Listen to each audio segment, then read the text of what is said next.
অন্যের জন্য শুভ কামনা করলে এটা ফিরে নিজের দিকে আসে, এটা খেয়াল রাখেন। এটা একটা লাইফ হ্যাকস শেয়ার করতেছি, আজীবন কাজে লাগবে। অন্যের জন্য যেটাই ভালো কামনা করবেন এটা ঘুরে আপনার দিকে আসবে। অনেকে বলে হুজুর ওর জন্য দোয়া করে আমার কি লাভ?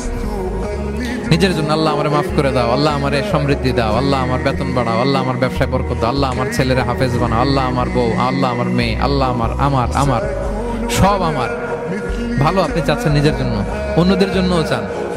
আল্লাহ আমার সব ভাইদেরকে মাফ করো, আল্লাহ আল্লাহ আমার গোটা মুসলিম উম্মাকে তুমি বরকত দাও, কল্যাণ দাও, নেতৃত্বে আসার তৌফিক দাও, আল্লাহ সবাইকে সুস্বাস্থ্য দাও। এটা ফিরে আপনার দিকে আসবে।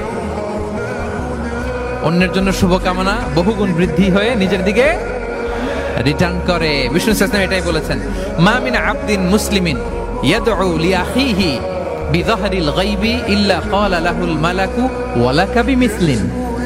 কেউ যদি তার ভাইয়ের অনুপস্থিতি তার ভাইয়ের জন্য দোয়া করে, ফেরেশতারা ওই দোয়াটা তার জন্য আগে আগে করে।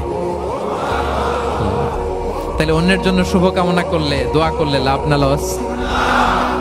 ধরেন আমি মোশাররফ ভাইয়ের জন্য দোয়া করলাম যে আল্লাহ মোশাররফ ভাইকে তুমি সুস্থ করে দাও, তখন ফেরেশতারা বলে আল্লাহ যিনি দোয়া করতেছে তার যদি কোনো রোগ বালাই থাকে আগে তারে সুস্থ করে দাও।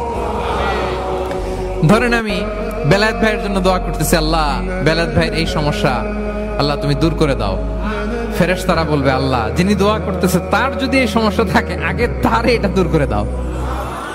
ধরেন আমি দোয়া করলাম আল্লাহ আমার এই ভাই, আল্লাহ সে গরিব, তার অর্থের বড্ড অভাব, দারিদ্রতা, আল্লাহ তুমি আমার ভাইয়ের দারিদ্রতা দূর করো।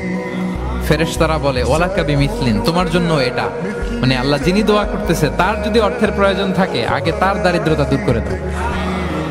তাহলে বলেন তো অন্যের জন্য দোয়া করলে লাভ না লস? অন্যের জন্য ভালো দোয়া করলে এটা নিজের দিকে আসে। কিসের দিকে আসে?